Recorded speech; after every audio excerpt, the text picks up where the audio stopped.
kegagalan pemerintah, kegagalan negara dalam mengatasi korupsi politik di Indonesia. Itu yang pertama. Ini sebenarnya sangat mengecewakan ya kalau saya lihat dari penurunan skor itu. Tapi ya ini sebetulnya kalau mau lihat ini kinerja pemberantasan korupsinya Presiden Jokowi.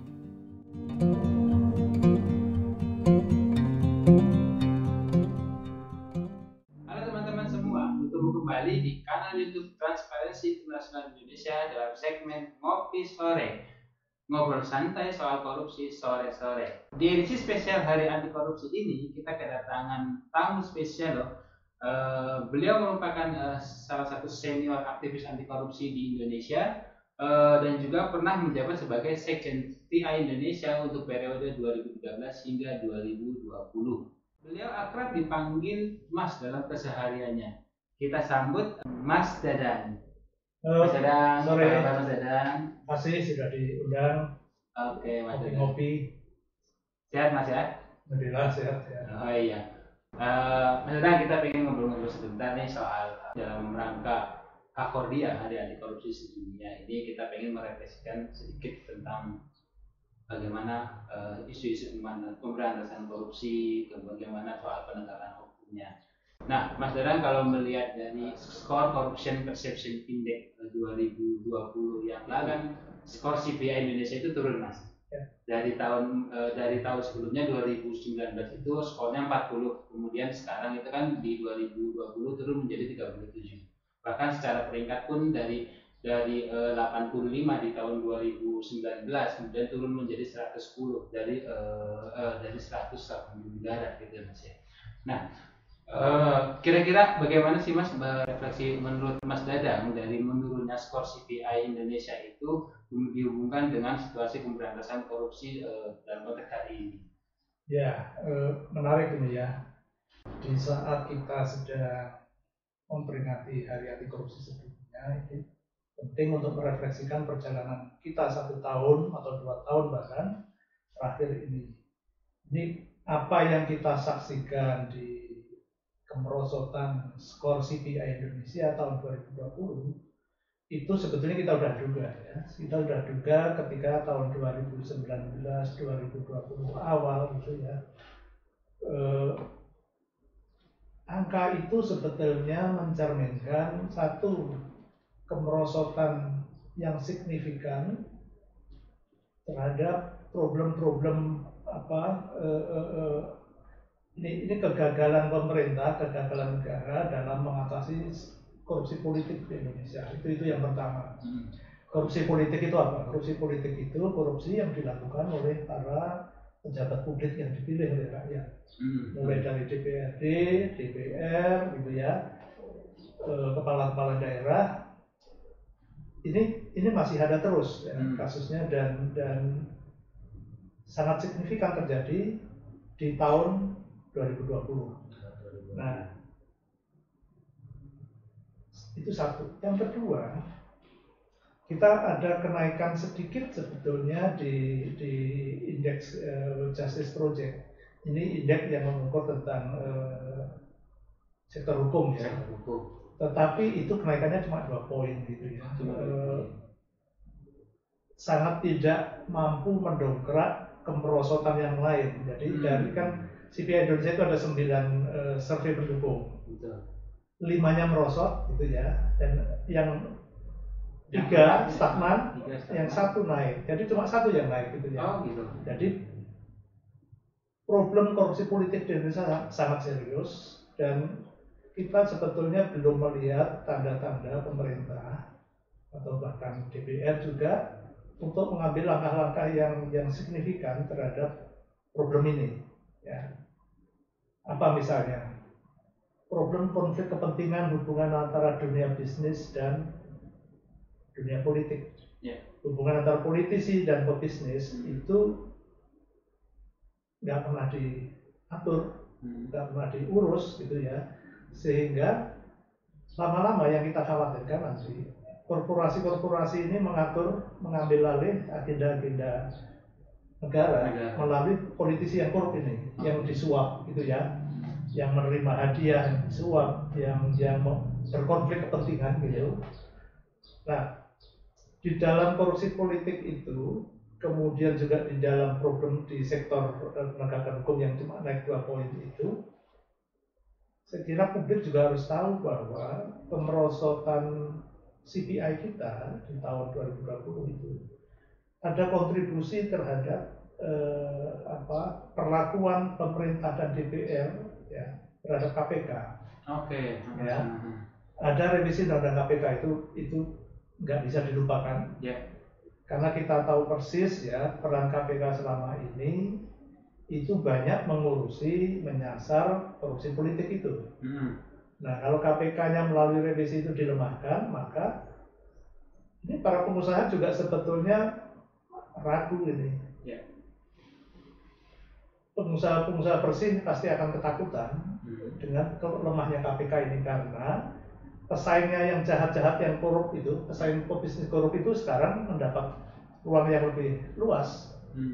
Artinya tingkat kompetisi yang fair itu makin hilang. Ya. Kemungkinan berbisnis secara fair itu akan semakin menipis peluangnya ketika KPK dilemahkan. Kenapa?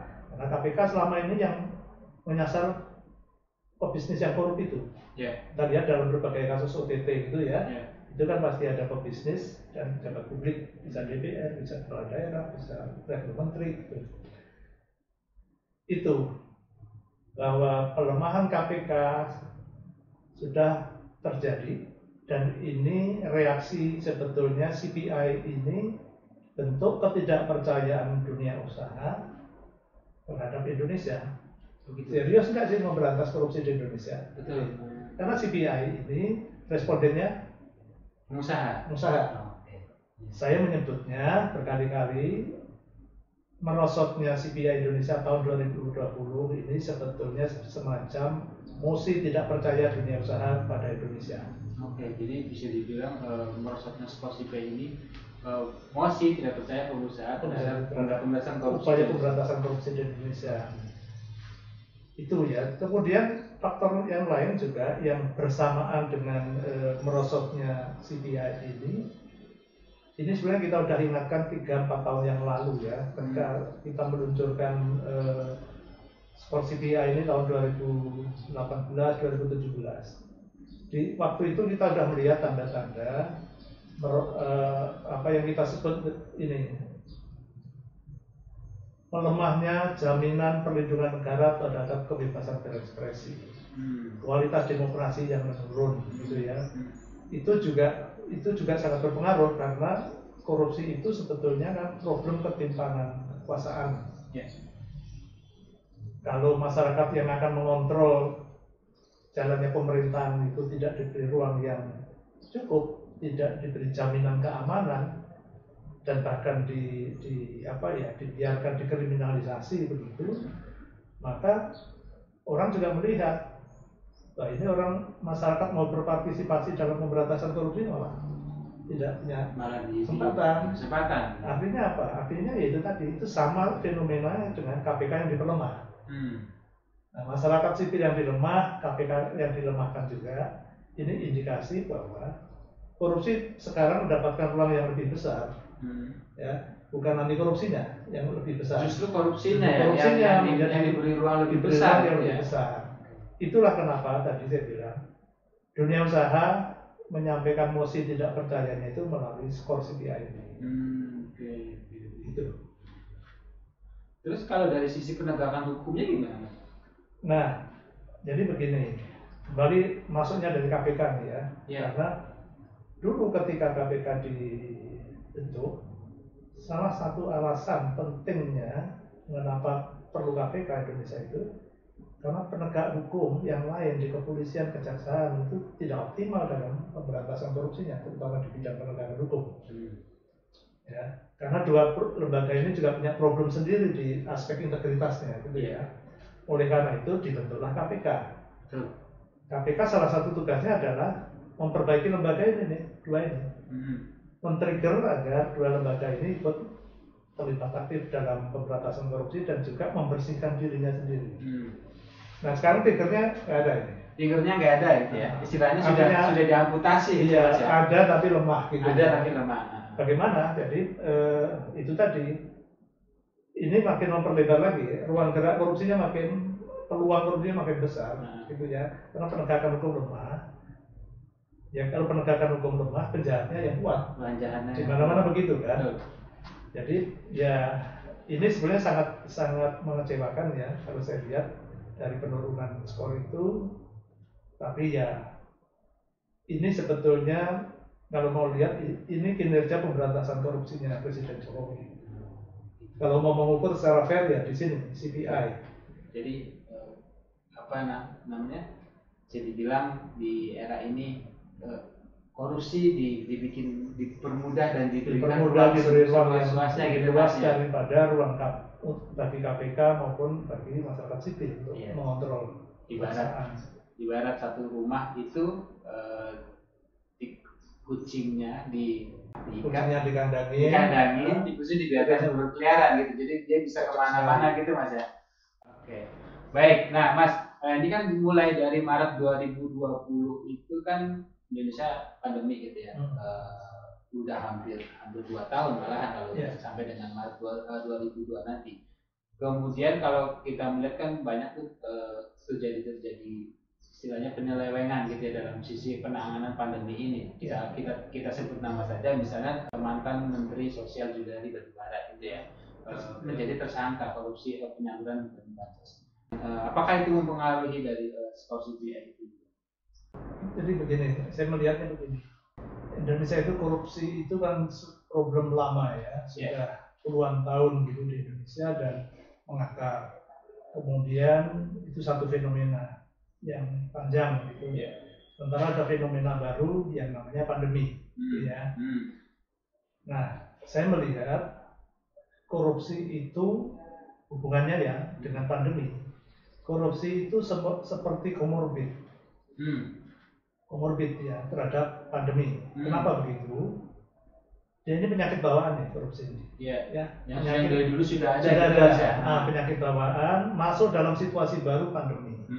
Nah, pandemi itu menciptakan atau di dalam pandemi itu ada peluang-peluang baru yang lebih besar untuk korupsi. Ya. Sehingga dengan latar belakang penyakit yang namanya korupsi ini, maka bangsa Indonesia ketika masuk ke dalam pandemi itu dampak pandemi terhadap masyarakat jauh lebih dahsyat karena ada problem korupsi di dalamnya. Jadi peluang baru bagi korupsi untuk melakukan kacamata koruptor ini peluang baru. Tetapi bagi rakyat ini pandemi terasa lebih menyakitkan, lebih membuat rakyat menderita, gitu ya. Karena apa? Ya korupsi bansos. Ya, korupsi bansos itu bagaimana kebijakan-kebijakan mengatasi pandeminya justru malah disabotase oleh koruptor itu. Sehingga dana yang harusnya sampai ke rakyat, orang yang menderita itu malah tidak nyampe. Atau di atas duluan gitu ya. Jadi itu dia. Kalau negara-negara yang bersih, ya dengan adanya pandemi ini, rakyat lebih tertolong, lebih teratasi gitu ya. Penderitanya lebih bisa cepat dipulihkan begitu. Nah, saya kira ini juga banyak terjadi di negara-negara lain yang memang latar belakang problem korupsinya sangat serius seperti Indonesia. Kemarin saja sudah mulai muncul rumor macam-macam tentang kebijakan tes, ya kebijakan tes gitu. Nah, PCR yang dilakukan begitu ya. Nah, ini problem-problemnya seperti itu. Ya, makin parah karena korupsi di Indonesia itu bukan di level, jadi levelnya banyak nih. Ya. Di dalam pandemi itu peluang korupsinya itu mulai dari mengurangi jatah bansos, ambil. Yang kedua, memenangkan perusahaan-perusahaan tertentu untuk penyaluran. Untuk penyaluran bantuan, pengadaan barang dan jasa. Betul. Karena pengadaan itu ketika di sebelum pandemi pun juga problem, belum teratasi. Ketika masuk di pandemi, situasi tergesa-gesa, orang lebih terbuka, gitu ya. Ya udah, Nah, yang ketiga ini yang sebetulnya ini lebih besar lagi dampaknya. Peluang-peluang korupsinya adalah korupsi di kebijakannya. Misalnya nih kebijakan itu kalau PCR misalnya, karena ini implikasi ekonominya bisa gede nih kalau benar ini ada korupsi gitu ya. Orang diwajibkan tidak melakukan PCR karena PCR itu berbayar. Betul. Mungkin yang membuat kebijakan tidak akan langsung dapat uangnya, tapi keputusan dia menguntungkan kelompok tertentu dan memberatkan kelompok yang lain sebagian besar, gitu ya. Nah, ini bentuk korupsi yang dalam bentuk kebijakan dan agak susah dilacaknya, gitu ya. Agak susah karena kesannya ini legal loh, ini kebijakan, gitu ya. Ini yang gede, gitu ya, dan biasanya tidak mudah untuk dibongkar, tidak mudah dipersoalkan, karena ini korupsinya gede, pelakunya juga gede-gede. Nah, ini yang dikhawatirkan ya, yang akan mempengaruhi skor CPI kita nanti misalnya tahun 2022 itu kita lihat saja. Ini akan memberi sinyal kepada para responden CPI atau tidak, gitu ya. Jadi itu, oleh karena itu, tapi saya melihat juga dampak korupsi terhadap pandemi itu tadi udah komorbid ya, udah menyakitkan. Nah, pada saat yang sama yang kita butuhkan untuk memberantas seperti KPK malah saat dibutuhkan malah dilemahkan gitu. Sehingga dampaknya ini jauh lebih besar gitu ya. Nah, disinilah pentingnya nanti kalau menurut saya masyarakat untuk melihat ini kekuatan politik, apakah itu DPR maupun pemerintah itu, ini kan sebentar lagi pilpres pemilu gitu ya. 2024. Ya publik harus sadar dong bahwa ini dong, kalau kita mungkin salah pilih orang gitu ya, hasilnya adalah pemberantasan korupsi yang dilemahkan gitu. Dan ketika menghadapi pandemi maka guncangannya juga jauh lebih besar. Bisa dibilang pandemi ini yang susah makin susah, yang kaya makin kaya. Bahkan bisa dibilang pandemi ini menjadi ladang baru bagi koruptor-koruptor untuk mencari pemasukan gitu Mas. Jadi Mas Danang sudah sebutkan mulai dari distribusi bansos, pengadaan barang dan jasa. Apalagi kalau kita melihat di pengadaan barang dan jasa di selama pandemi ini kan tunjuk langsung Mas ya, karena sifatnya darurat ya. Itu malah menjadi celah bagi pelaku-pelaku korupsi. Kemudian yang tadi yang di sisi kebijakannya juga menjadi ajang korupsi juga untuk membuat kebijakannya. Siapa tahu siapa yang bisa diuntungkan gitu ya. Kita lanjut Mas Danang, kalau tadi kita sudah menyinggung dari awal soal KPK. Kalau kita amati itu kan KPK, undang-undang KPK itu direvisi sejak tahun 2019 ya, akhir ya. Istilahnya kalau kita hitung itu sudah 2 tahun ya. Ada beberapa pasal-pasal yang diubah dan bahkan kalau dari sisi masyarakat sipil itu lebih bisa dibilang justru melemahkan KPK gitu ya. Nah, malah kalau kita melihat dari survei kepercayaan masyarakat sipil itu menurun terhadap KPK. Nah, menurut Mas Danang itu refleksinya seperti apa Mas Danang kalau kita lihat dari konteks pemberantasan korupsi yang saat ini? Ya, jadi sekarang kita itu sedang menuai hasilnya dari revisi itu. Pertama kita lihat para penjahat besar juga mendapatkan SP3. Ya, artinya revisi undang-undang KPK itu membuka celah gitu ya, membuka celah bagi praktek impunitas. Ya, praktek impunitas. Artinya banyak penjahat-penjahat besar yang mungkin itu ditarget oleh KPK, tapi dengan adanya mekanisme SP3, lalu tata kelola di dalam yang buruk sekarang, Dewan Pengawas yang harusnya mendorong akuntabilitas malah ada problem gitu ya. Kemudian pimpinan KPK-nya juga punya problem integritas itu. Itu KPK sendiri sebetulnya tidak siap ya untuk menjadi, kalau saya jangan lagi diharapkan untuk bisa jadi satu lembaga pemberantasan korupsi yang efektif untuk saat ini gitu ya. karena dia sendiri sudah kehilangan kekuatan moralnya juga. Karena praktek di dalam KPK sendiri membuktikan dia sendiri tidak punya integritas. Gitu ya. Nah, jadi satu, membuka celah bagi praktek impunitas, dan itu selama undang-undang KPK masih seperti sekarang, praktek impunitas itu celahnya akan terus bisa dimanfaatkan untuk apa? Tidak menjangkau, tidak menyidik, tidak menyeret mereka yang harusnya bersalah karena praktek korupsi. Jadi impunitas terhadap pelaku korupsi gitu Mas ya. Dan betul, jadi yang kedua tadi yang soal integritas KPK. Dan lemahnya integritas ini yang mengundang reaksi publik kan. Orang nggak percaya, orang nggak percaya lagi kepada KPK. Oleh karena itu sangat bisa dipahami ketika percayaan publik di dalam survei-survei itu terhadap KPK rendah, turun banyak. Apalagi dengan beberapa kejadian yang baru-baru belakangan ini Mas ya, kayak misalnya proses tes wawasan kebangsaan gitu. Karena kalau kita melihat dari 58 orang yang tidak lulus tes wawasan kebangsaan kan istilahnya mereka itu secara integritas dan independensi tidak dilakukan lagi gitu ya. Kemudian dari banyaknya tadi Mas Danang sempat sebutkan juga pimpinan-pimpinan yang melanggar kode etik atau integritasnya ada yang gitu ya, bahkan sanksinya pun bisa dibilang lemah gitu ya. Nah, kira-kira Mas dengan kondisi KPK saat ini yang bisa dibilang lemah selemah-lemahnya gitu, kemudian kepercayaan dari masyarakat juga menurun, langkah apa Mas yang bisa dilakukan? Gitu? Oke, jadi tidak mudah ya. Pertama, kalau idealnya itu revisi undang-undang KPK itu dicabut itu. Harusnya dicabut itu dulu Mas ya. Sumber masalahnya di situ, dicabut gitu ya.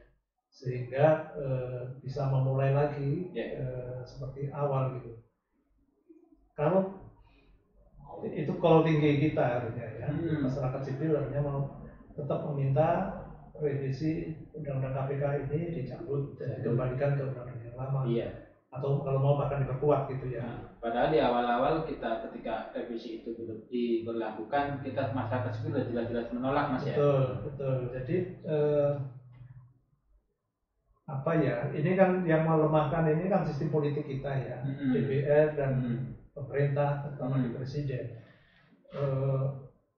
Selama mereka tidak mau mencabut itu ya ini akan terus berlangsung paling tidak gitu ya. Paling tidak sampai 2024 atau 2025 gitu ya. Sampai pergantian pemerintahan ini gitu ya. Tetapi kita tidak mungkin juga menunggu gitu ya. KPK tetap harus diawasi. KPK tetap harus diawasi, didorong supaya dengan kekuasaan kewenangan yang ada dia bisa bekerja lagi gitu ya. Tapi harus dengan kontrol yang ketat gitu ya. Dari masyarakat sipil. Dari masyarakat sipil. Masyarakat sipil sekarang kita harus ikut mengontrol KPK gitu Mas ya. Karena kita nggak mungkin mengharapkan kontrol dari DPR atau presiden gitu ya. Karena mereka memang maunya begitu gitu.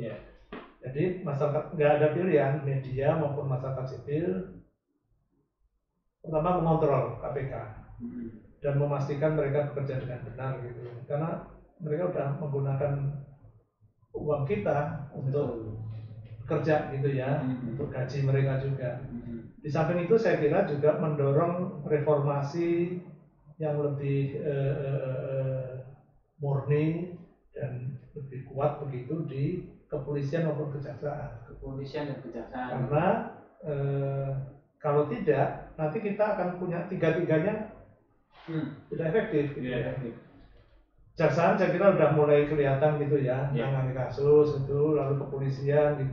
Nah, ini yang perlu didorong menurut saya juga, diperlakukan sama, diawasi dan didorong untuk memastikan kasus-kasus korupsi, terutama yang gede-gede itu bisa dijangkau oleh mereka. Dan ya kita tetap harus nagih kepada Presiden Jokowi.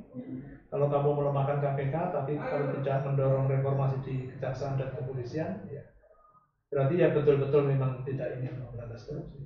Oke. Berarti satu yang penting kita yang harus kita catat benar-benar adalah masyarakat harus ikut mengawasi Masyarakat, ya. Selain polisi ya, polisi dan jaga, masyarakat juga sangat penting perannya dalam mengawasi KPK. Kemudian KPK sendiri harus berbenah gitu ya Mas ya. KPK harus berbenah, dan sebetulnya begini nih, kalau Presiden Jokowi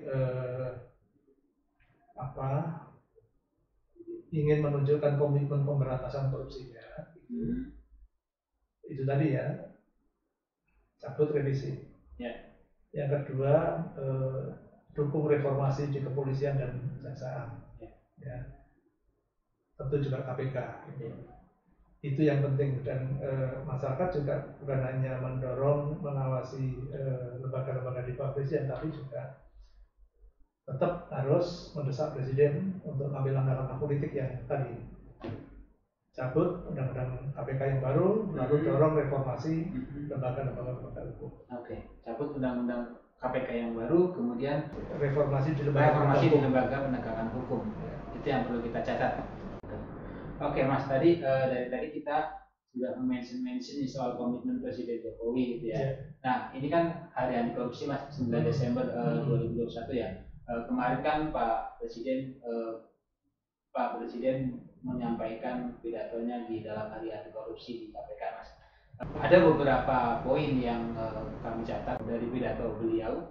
Yang pertama soal melemahnya pemberantasan korupsi, yang kedua soal korupsi lebih berfokus pada pencegahan, terus kemudian yang ketiga ada di mempermudah perizinan karena dapat dengan dimudahkan perizinan UMKM lebih mandiri gitu ya, kemudian investor asing juga mudah masuk gitu ya. Nah, kira-kira kalau ada satu lagi mungkin kalau penegakan integritas penegakan hukum gitu, lagi-lagi integritas penegak hukum menjadi salah satu kunci dari pemberantasan korupsi ini. Nah, kalau dikaitkan dengan pidato komitmen dan pidato pemberantasan korupsi presiden Mas, itu bagaimana Mas? Sebetulnya kalau presiden mengakui ada melemahnya pemberantasan korupsi, itu kan asumsinya presiden menyadari bahwa apa yang dilakukan selama ini keliru ya. Revisi undang-undang KPK. Ini kan tadi diskusinya pelemahan pemberantasan korupsi yang karena salah satunya pelemahan KPK, lalu pembatasan kebebasan berekspresi atau partisipasi masyarakat dalam memberantas korupsi. Nah, kalau presiden bilang bahwa ada kelemahan dalam pemberantasan korupsi, artinya bisa dijalankan tuh amanat yang pertama tadi, mencabut revisi undang-undang KPK. Dan kalau yang keempat tadi kan integritas penegak hukum, maka harusnya presiden juga dorong reformasi peningkatan integritas di lembaga-lembaga penegak hukum. Artinya sekarang harusnya ada momentum nih presiden dengan dua statement yang pertama sama yang keempat itu, kalau itu dilakukan nanti setahun ke depan gitu ya, memastikan kejaksaan melakukan reformasi ke dalam, bekerja pemberantasan korupsinya efektif, demikian juga di kepolisian. Maka harusnya Hakordia tahun depan udah mulai kelihatan nih. Kalau itu yang dua ini dijalankan nih, gitu ya. Nah yang kedua itu berfokus pada pencegahan. Kalau menurut saya agak berlebihan ya kalau hanya mengandalkan pencegahan dalam pemberantasan korupsi untuk konteks Indonesia. Pencegahan tetap penting gitu ya, penting dibangun, sistemnya dibangun,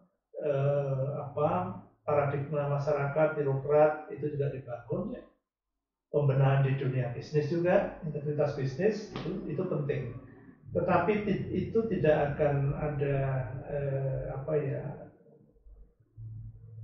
tidak terlalu kuat atau tidak bisa efektif kalau penegakan hukumnya nggak jalan, gitu ya.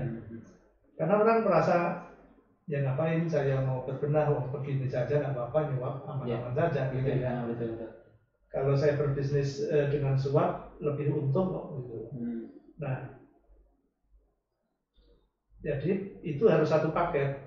Untuk Indonesia ini harus satu paket, mengefektifkan penegakan hukum terhadap korupsinya dan pengembangan sistem pencegahannya.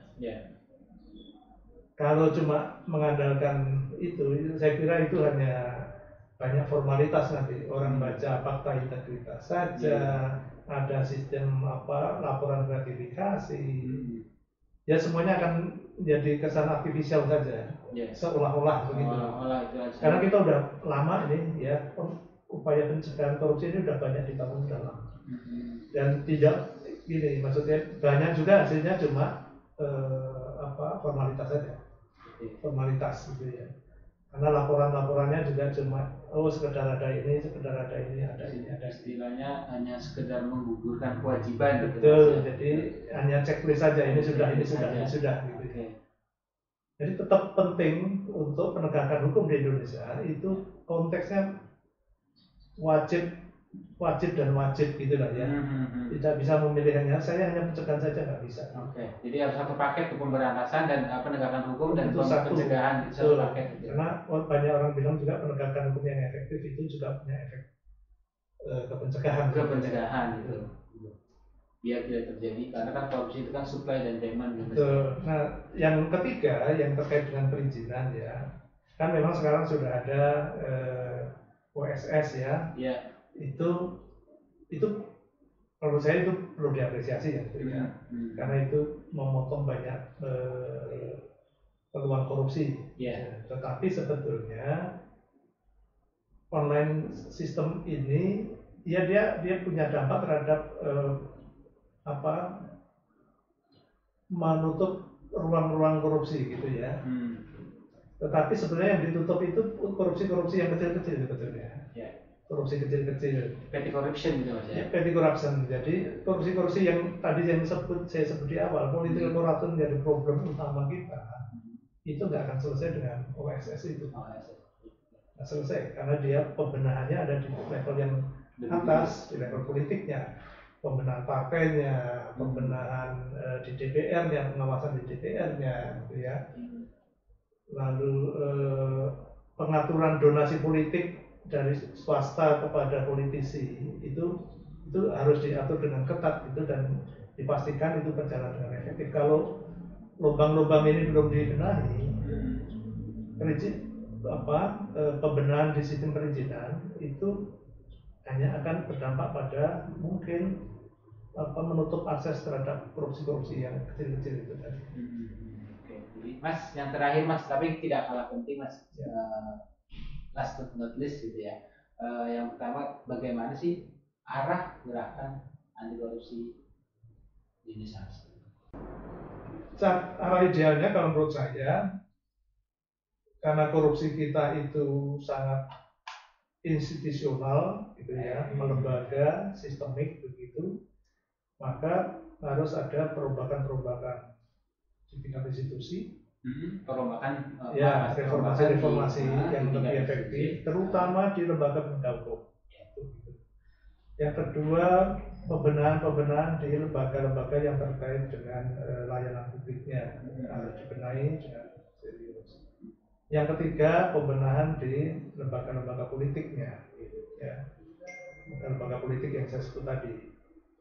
Pada saat yang sama juga mendorong swasta untuk melakukan pembenahan juga tata kelolanya. Jadi tata kelola sektor bisnis ini harus diperbaiki. Pemerintah harus menciptakan satu iklim usaha yang mendorong dunia usaha mau memperbaiki. Kalau saya masih korup, saya tidak bisa ikut di dalam tender misalnya. Harusnya begitu. Kan yang sekarang masih yang terjadi adalah karena saya pebisnis yang korup, saya lebih punya peluang untuk memenangkan tender gitu ya. Ini harus dibalik gitu ya. Jadi kebijakan ke depan harus bisa membalikkan itu bahwa yang bersihlah yang menang. Politik yang bersih lah bisa lolos ke DPR atau ke DPRD gitu. Nah itu arah kalau saya ke depan yang sangat diperlukan. Dan kita punya momen ini, momen pemilu. Ya, kalau bicara 4 tahun ke depan itu kita ketemu pemilu. pemilu harus dianggap satu momen politik penting kalau kita mau mengalihkan arah pemberantasan korupsi supaya lebih ideal. Karena yang menentukan ini nih, para pemimpin ini kan, komitmen para pemimpin, integritas para pemimpin. Oleh karena itu penting sebetulnya memastikan proses pemilu itu bisa melahirkan anggota DPR, kepala daerah, presiden, anggota DPRD yang memang betul-betul punya komitmen untuk mendukung pemberantasan korupsi. Misalnya tadi, nanti misalnya kalau masyarakat sipil mau bikin kampanye besar gitu untuk dalam proses pemilu nanti, mereka yang tidak setuju revisi undang-undang KPK ya nggak usah di, gitu ya. Untuk penguatan KPK gitu ya, kalau mereka nanti di Komisi 3, mereka harus setuju untuk mencabut undang-undang KPK yang baru ini. Misalnya begitu tuh. Nah, istilahnya ada kontrak politik antara masyarakat sipil dengan misalnya calon begitu, gitu ya. betul. Dan publik juga harus tahu gitu ya bahwa bahkan partai-partai mana sih kemarin yang mendukung gitu ya. Pelemahan KPK. Nah, harusnya mereka didukung di situ tuh. Nah, didukungnya secara politik di situ. Sosial bisa dibilang gitu Mas ya, sanksi sosial gitu tuh. Dan mencerdaskan pemilih itu penting, jadi agenda penting bagi masyarakat sipil supaya keresahan kita para aktivis itu juga menjadi keresahan publik. Gitu ya. Karena yang dikhawatirkan kan yang resah terhadap pelemahan KPK itu hanya kita saja.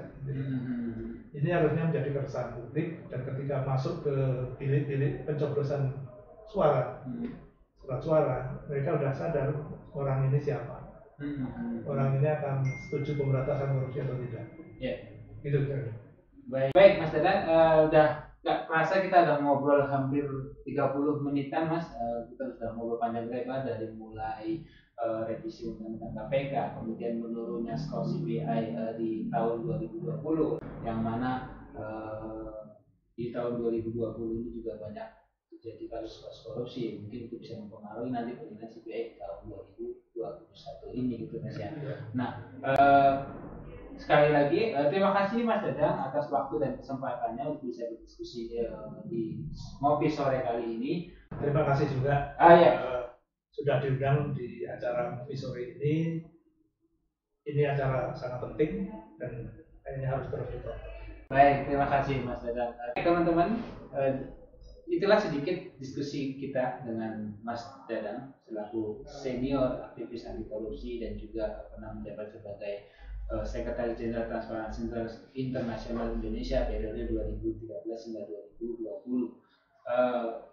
Jangan lupa saksikan terus channel YouTube Transparansi Internasional Indonesia dengan segmen Ngopi Sore. Jangan lupa untuk yang belum like, subscribe, dan komen kami nantikan. Bye bye. Terima kasih Mas Dadang. Terima kasih.